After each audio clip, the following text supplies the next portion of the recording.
আজকের এই সুন্দর বিকেলে কুইজ শো জানার আছে বলার আছে অনুষ্ঠানে তোমাদের সবাইকে আমন্ত্রণ জানাচ্ছি। সঙ্গে রয়েছে আমি তাসলিমা। আজ জানার আছেতেই তোমাদের জন্য রয়েছে কাজী নজরুল ইসলাম সম্পর্কে কিছু তথ্য। বিংশ শতাব্দীর জনপ্রিয় বাঙালি কবি সঙ্গীতজ্ঞ কাজী নজরুল ইসলামের জন্ম 1899 সালের 25শে মে ভারতের পশ্চিমবঙ্গের বর্ধমান জেলার আসানসোল মহকুমার চুরুলিয়া গ্রামে। বাংলাদেশের জাতীয় কবি তিনি। আমৃত্যু প্রতিবাদ করে গেছেন মানুষের উপর অন্যায় অত্যাচার, সামাজিক অনাচার ও শোষণের বিরুদ্ধে। রচনা করেছেন কবিতা, নাটক এবং ছোট গল্প সহ অসংখ্য গান। কিন্তু মধ্য বয়সে মানসিক ভারসাম্য হারিয়ে ফেলায় সাহিত্যকর্ম থেকে বিচ্ছিন্ন হতে হয় তাকে। 1972 সালে সরকারের সহযোগিতায় বাংলাদেশে আসার পর নাগরিকত্ব প্রাপ্তিসহ পেয়েছেন অসংখ্য সম্মাননা। পেয়েছেন ঢাকা বিশ্ববিদ্যালয় থেকে ডিলিট ডিগ্রি ও 21 পদক। তার রচিত গ্রন্থের মধ্যে রয়েছে অগ্নিবীণা, চক্রবাক, বাঁধনহারা, রুদ্রমঙ্গল, সুরলিপি ইত্যাদি। বন্ধুরা, আজ আমাদের সঙ্গে স্টুডিওতে রয়েছেন অভিনেত্রী তানাজ রিয়া। এবারে কথা বলছি তার সঙ্গে।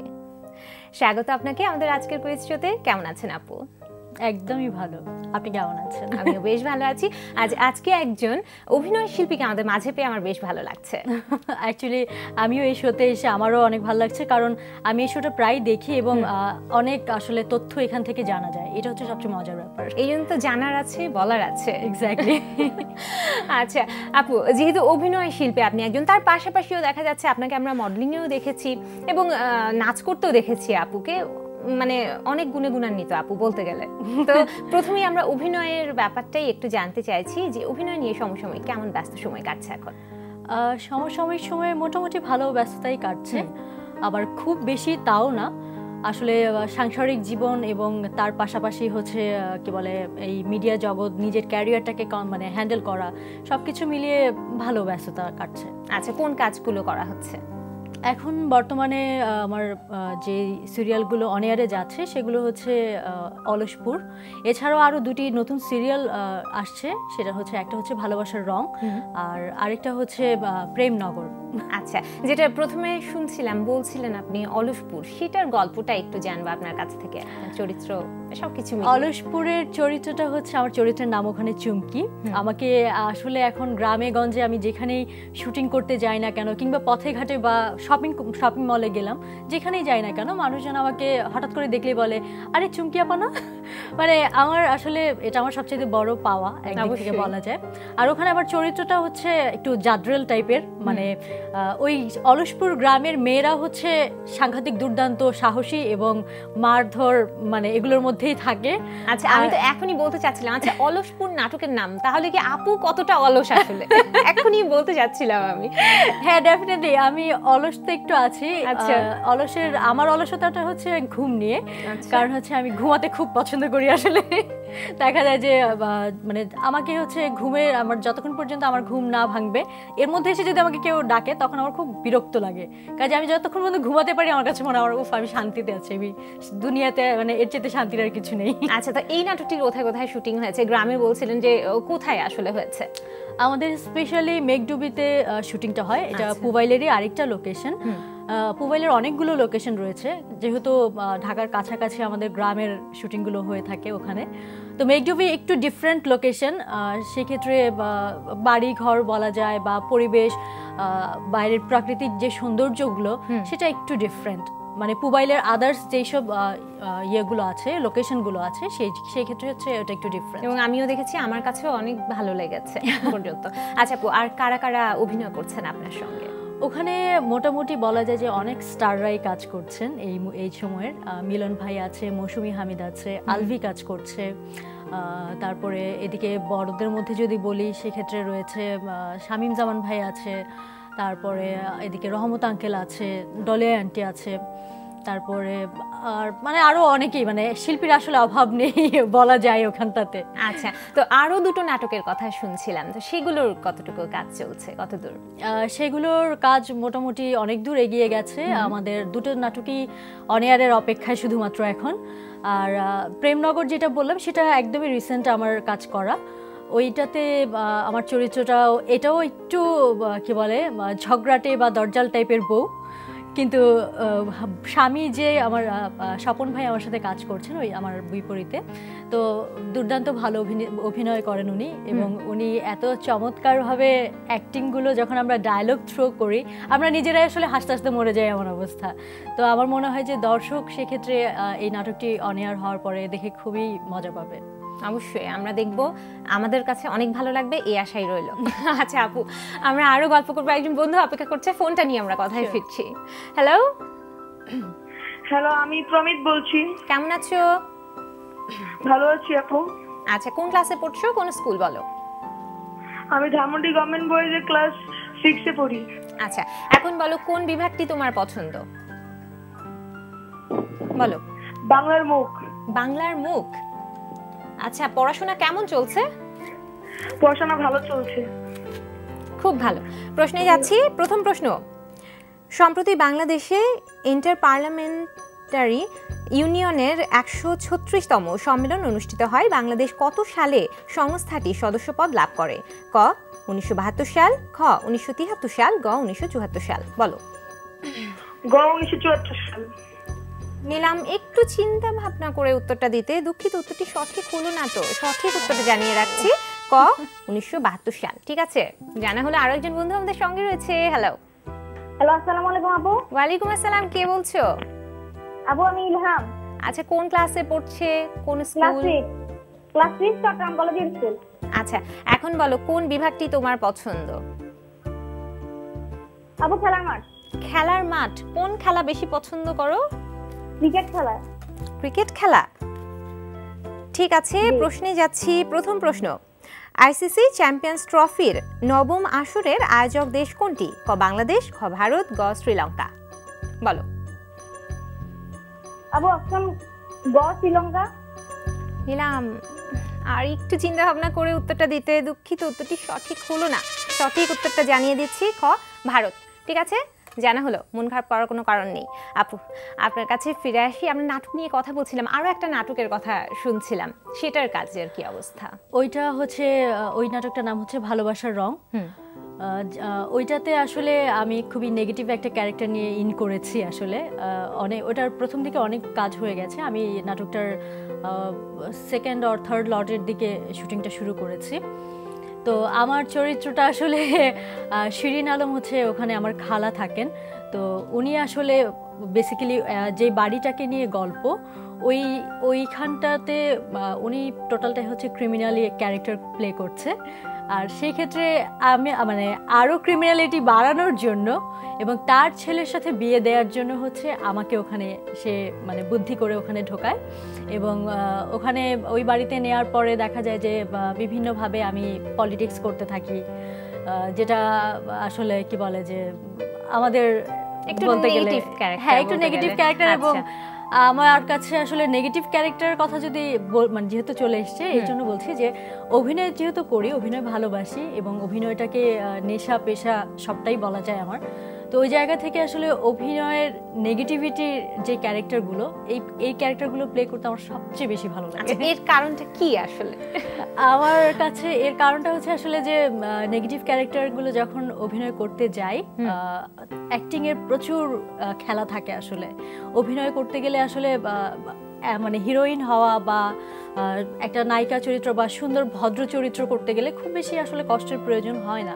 কিন্তু একটু ডিফারেন্ট ক্যারেক্টার করতে গেলে সেক্ষেত্রে আমার মনে হয় যে প্রচুর এগুলো কিন্তু অনেক চ্যালেঞ্জিং ক্যারেক্টার। সো এবং আমাকে যখন আমার আশিস রয় হচ্ছেন আমার ডিরেক্টর ওই নাটকের, তো আশিসদা যখন আমাকে কল করেছে বলছিল যে আমি কিন্তু একদম নেগেটিভ চাই, আমি সে ইনশাল্লাহ তুমি পাবা। এবং সে আমার ফার্স্ট শর্টের পরে সে মহা আনন্দে ছিল।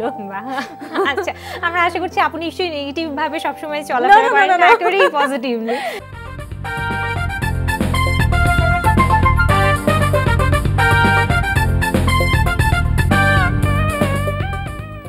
তোমরা দেখছো কুইজ শো জানার আছে বলার আছে অনুষ্ঠান। সঙ্গে রয়েছে আমি তাসলিমা এবং আজ আমাদের সঙ্গে স্টুডিওতে রয়েছেন অভিনয় শিল্পী তানাজ রিয়া। এবারে কথা বলছি তার সঙ্গে।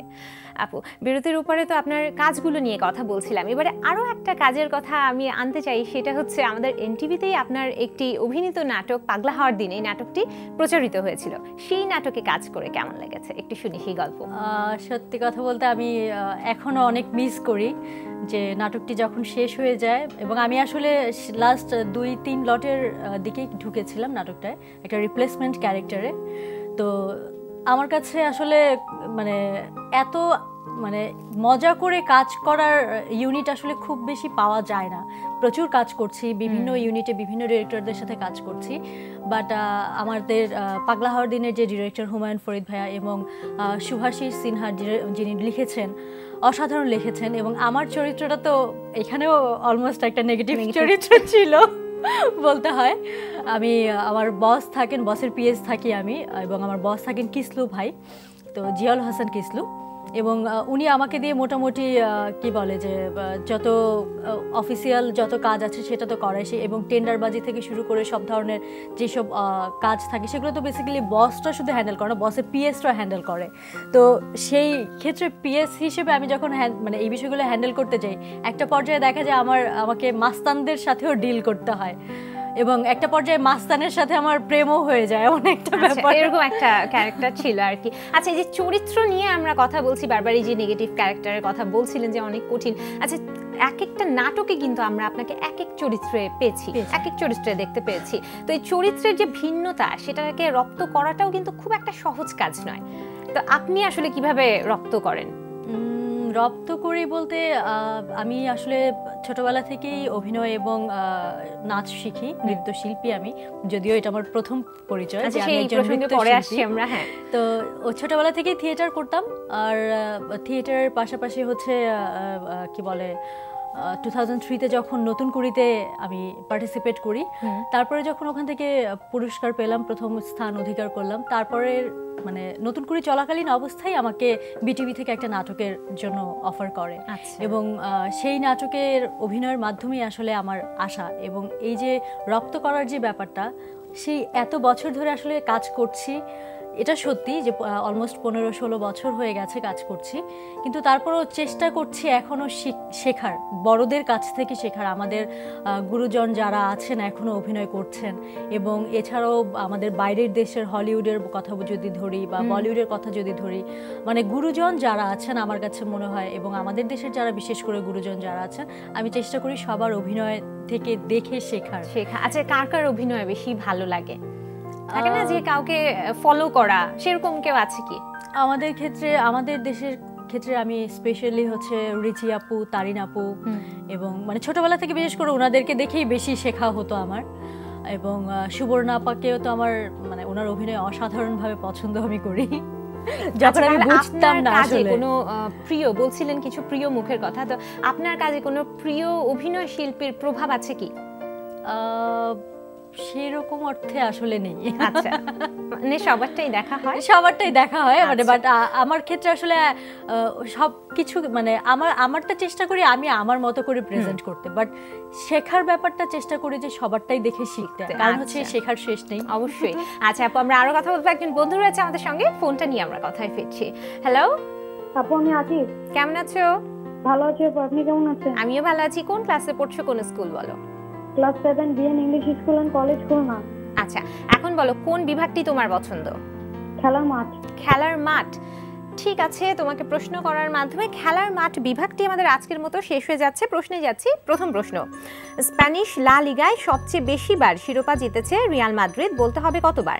ক 24, খ 33 বার, গ 36 বার। কোনটা মনে হচ্ছে? কতবার বলো আপু? অপশন ক 33 বার। নিলাম উত্তর সঠিক। 500 টাকা সমমূল্যের বই রইল তোমার জন্য। যাচ্ছি এবার পরের প্রশ্নে। নিচের কোন দেশটি এখনো আইসিসি চ্যাম্পিয়ন্স ট্রফিতে চ্যাম্পিয়ন হতে পারেনি? ক নিউজিল্যান্ড, খ ওয়েস্ট ইন্ডিজ, গ ইংল্যান্ড। এটাও ঝটপট বলে ফেলো। আপু অপশন ক ইংল্যান্ড। কেউ কি বলে দিচ্ছে পাশ থেকে? আচ্ছা নিলাম, 2 বার রানার্স আপ হয়েছে, উত্তর সঠিক। 500 500 1000 টাকা সমমূল্যের বই রইল তোমার জন্য। এবার কি খেলবে 2000 টাকা সমমূল্যের বইয়ের জন্য? জি আপু। আচ্ছা যাচ্ছি। আইসিসি চ্যাম্পিয়ন্স ট্রফির প্রথম আসরে চ্যাম্পিয়ন হয়েছিল কোন দল? ক ইংল্যান্ড, খ ওয়েস্ট ইন্ডিজ, গ দক্ষিণ আফ্রিকা। এটাও ঝটপট বলে ফেলো।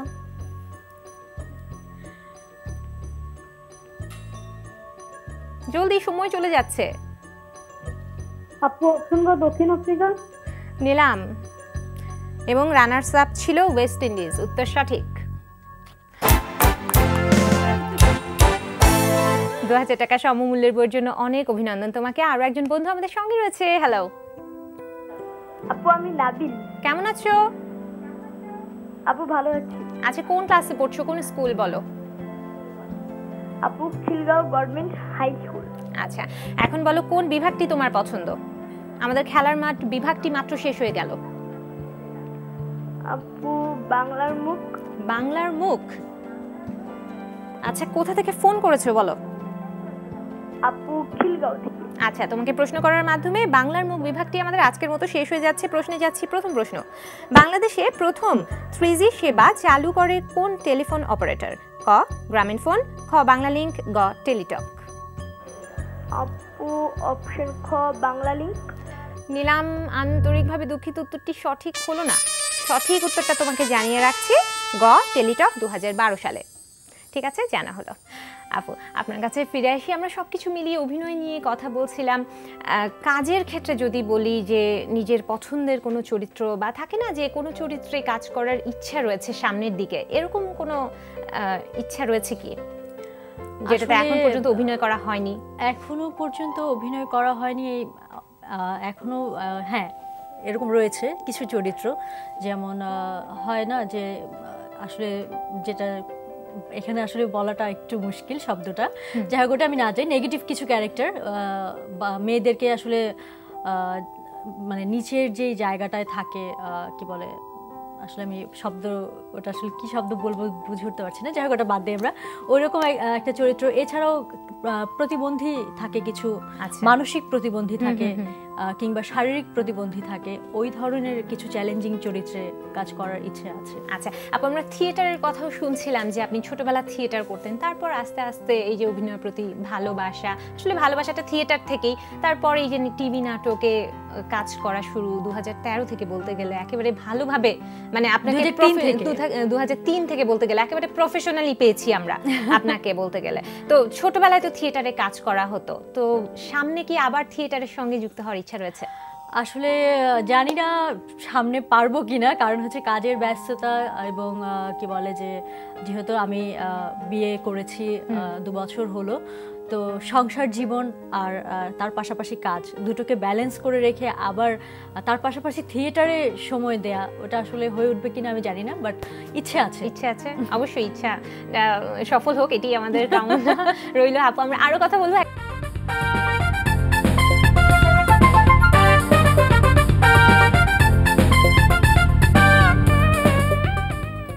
তোমরা দেখছো পেজ শো জানার আছে বলার আছে অনুষ্ঠান। এখন আমরা খেলবো ছবির গ্যালারি বিভাগ নিয়ে। দেখছি ফোন লাইনে কোন বন্ধু রয়েছে।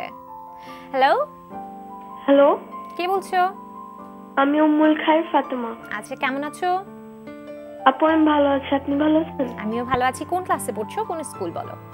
আমি ক্লাস পড়ি এবং চিটাগং ক্যান্টনমেন্ট পাবলিক কলেজে। আচ্ছা এখন আমরা খেলবো ছবির গ্যালারি বিভাগ নিয়ে। তুমি ছবিটা দেখো, আমি প্রশ্নটা বলে দিচ্ছি। প্রথম প্রশ্ন, রিয়াল মাদ্রিদের এই ফুটবলারের নাম বলো। ক আলভারো মোরাতা, খ লুকাস ভাস্কেস, গ মার্কো আসেনসিও। বলো। আপু গ মার্কো আসেনসি। নিলাম, আন্তরিকভাবে দুঃখিত, উত্তরটি সঠিক হলো না। সঠিক উত্তরটা তোমাকে জানিয়ে রাখি, ক আলভারো মোরাতা। ঠিক আছে, জানা হলো। আরো একজন বন্ধু আমাদের সঙ্গে রয়েছে। হ্যালো। হ্যালো, আসসালামু আলাইকুম। ওয়ালাইকুম আসসালাম, কে বলছো? আমি নুবা। কেমন আছো? জি ভালো আছি, আপনি কেমন আছেন? আমিও ভালো আছি। বলো কোন বিভাগটি তোমার পছন্দ? কি কি বিভাগ আছে দেখে নাও, স্ক্রিনে দেওয়া আছে। Everyday English. Everyday English. আচ্ছা কোন ক্লাসে পড়ছো, কোন স্কুল বলো তো? Class 6 Paramount school and college. আচ্ছা যাচ্ছি প্রশ্নে। প্রথম প্রশ্ন, text books are not sufficient for our dash food. A physical, B mental, C ethical. বলো।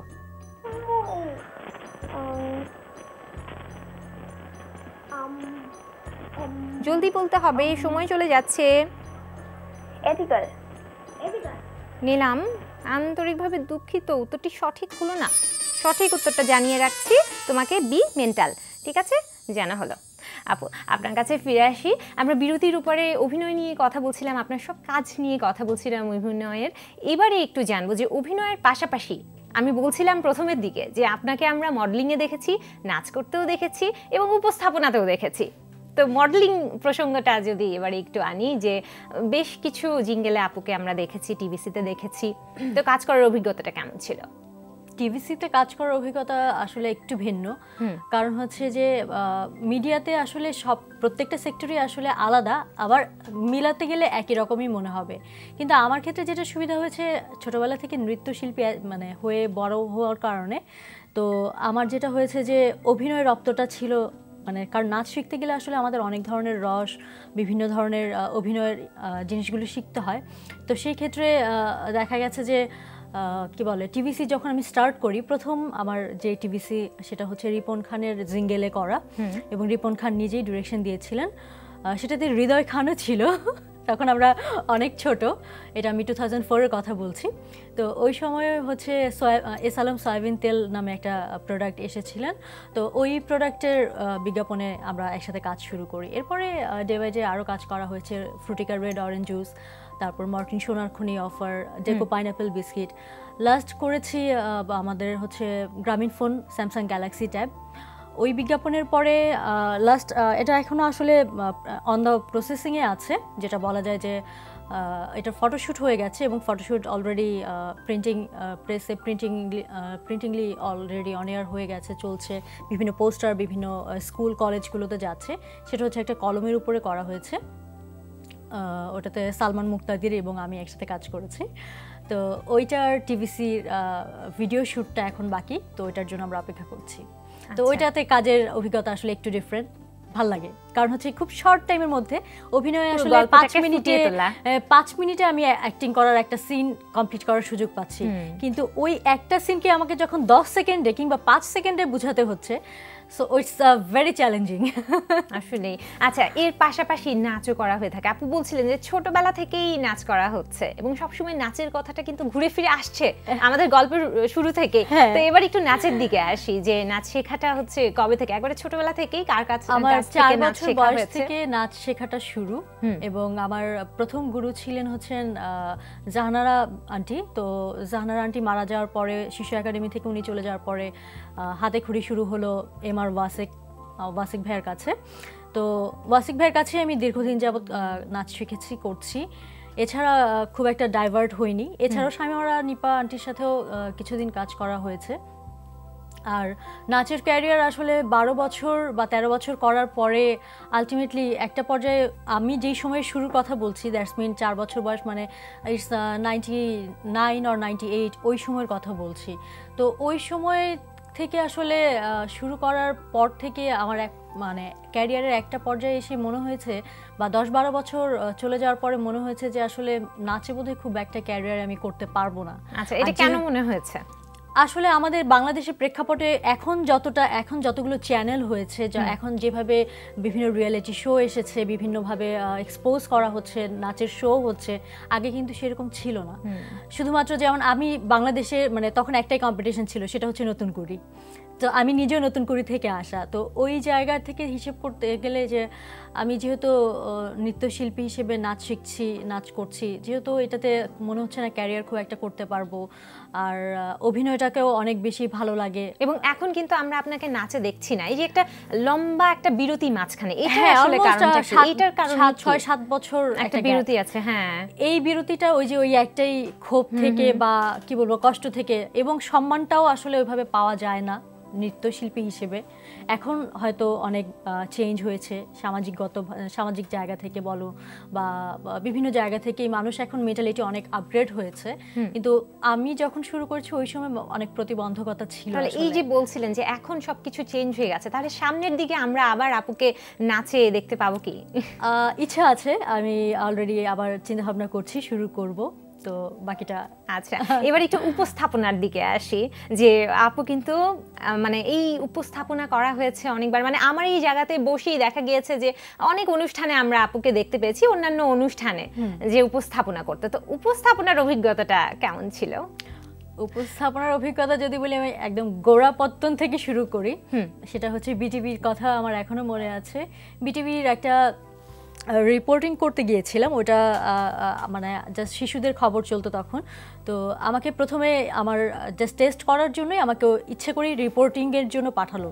আচ্ছা, তো রিপোর্টিংয়ের জন্য কিন্তু অলমোস্ট মানে উপস্থাপনার কানেক্টেড। এরপরেই আমাকে শিশুদের খবরের নিউজ পড়তে দেওয়া শুরু করা হয়। তো ওই প্রোগ্রামটা করতে গিয়ে আসলে খুব ঘাবড়ে যাই আমি। সারাদিন খুব ভালোভাবে ইন্টারভিউ নিচ্ছিলাম, আইডিবি ভবনে ঘুরে ঘুরে সব জায়গায় ইন্টারভিউ নিলাম। কম্পিউটার মেলা চলছিল তখন, ওইটার উপরে বেসিস করেই ইন্টারভিউগুলো নিচ্ছিলাম।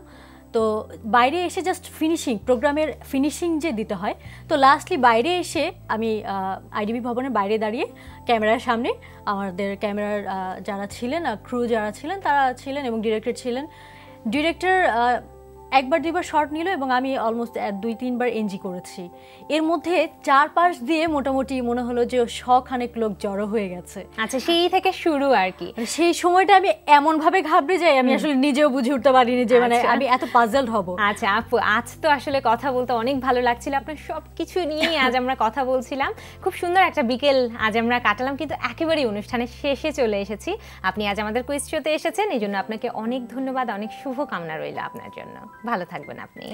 আপনাদেরকেও অবশ্যই অনেক ধন্যবাদ, কারণ হচ্ছে এনটিভিতে আজকের এই কুইজ শোতে এসে আমারও অনেক ভালো লাগলো, সেই সাথে আমি অনেকগুলো প্রশ্নের জবাব জানতে পারলাম। আচ্ছা, ভালো থাকবেন আপু, আমরা বিদায় নিচ্ছি। বন্ধুরা, বিশ্বের যে কোনো প্রান্ত থেকে যে কোনো সময় এনটিভিতে সম্প্রচারিত সংবাদ ও অন্যান্য সকল অনুষ্ঠান উপভোগ করতে ভিজিট করো আমাদের পূর্ণাঙ্গ ওয়েব পোর্টাল www.ntvbd.com এ।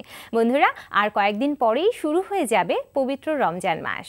এই মাসটিতে তোমাদের প্রিয় অনুষ্ঠান কুইজ শো জানার আছে বলার আছে প্রচার হবে না। তোমাদের সাথে আমাদের আবার দেখা হবে ঈদ উল ফিতরের পরে। সে পর্যন্ত সবাই ভালো থেকো, সুস্থ থেকো, সুন্দর থেকো, আর এনটিভির সাথেই থেকো। বিদায়।